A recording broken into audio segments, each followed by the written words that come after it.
ষষ্ঠ শ্রেণীর শিক্ষার্থীদের জন্য অনুশীলনী 1.6-এর 1 নং প্রশ্নের সমাধান। এক নং প্রশ্নে বলা হয়েছে যোগফল নির্ণয় করো। তো এই যোগফলগুলো কীভাবে নির্ণয় করতে হয় আমি দেখাবো।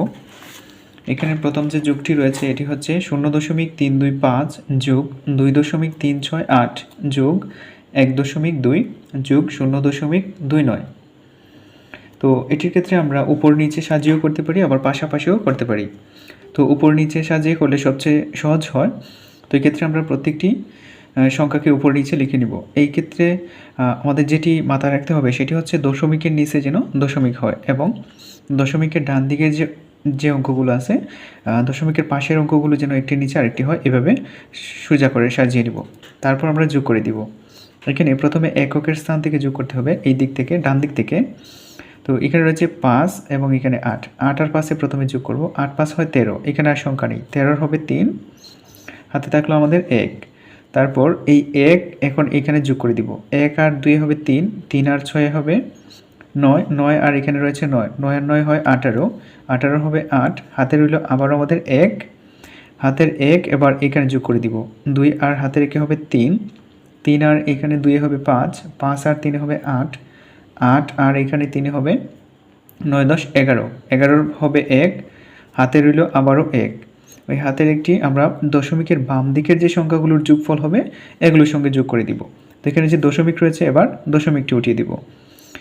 এখন হাতে রয়েছে 1, 1 আর এখানে 1 যোগ করলে হয় 2, 2 আর এই 2 যোগ করলে হবে 4, 4 আর 0 যোগ করলে 4ই হবে। তো এটির উত্তর হবে 4.183। তো আমরা এখানে লিখে দেব যে 4.183। এটি হলো প্রথম অঙ্কটির সমাধান। এবার দেখব দ্বিতীয় অঙ্কটি। তো দ্বিতীয় অঙ্কটিও আমি উপরে নিচে করে এভাবে সাজিয়ে নিচ্ছি। এই যে এখানে দশমিকের নিচে কিন্তু দশমিক রয়েছে, এবং বাকি যে সংখ্যাগুলো এই যে একটির নিচে আরেকটি, তারপর একটির নিচে আরেকটি। এখানে যদি সংখ্যা না থাকে তাহলে সমস্যা নেই, এখানে ফাঁকা থাকবে। আর দশমিকের বাম দিকের যে অঙ্কগুলো আছে এগুলোকেও আমি বাম দিকে রেখেছি।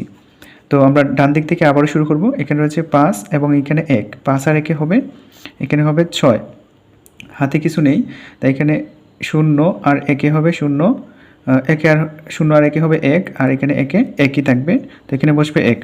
এবার দেখব এই অঙ্কটির ক্ষেত্রে এখানে 6 এবং 0 0 0, 6ই হবে এখানে 6। তারপর আসলো দশমিক, এখানে দশমিকটি বসিয়ে দিব, হাতে কিছু নেই। এবার দশমিকের বাম দিকের যে অঙ্কগুলো আছে এগুলো যোগ করে দিব। এখানে 3 আর 3 হবে 6, এখানে বসবে 6, এখানে হাতে কিছু নেই। তারপরে 8 আর 2 হবে 10, 10 আর 1 হবে 11, এভাবে 11 বসিয়ে দিব আমরা এখানে। তো এটির উত্তর হবে 116.616। তো আমরা এখানে বসিয়ে দিব যে 116.616। তো এটি ছিল মূলত অনুশীলনী 1.6-এর 1 নং প্রশ্নের যোগফল নির্ণয়। প্রিয় শিক্ষার্থীরা, যদি ভিডিওটি ভালো লাগে অবশ্যই লাইক, কমেন্ট এবং শেয়ার করবেন।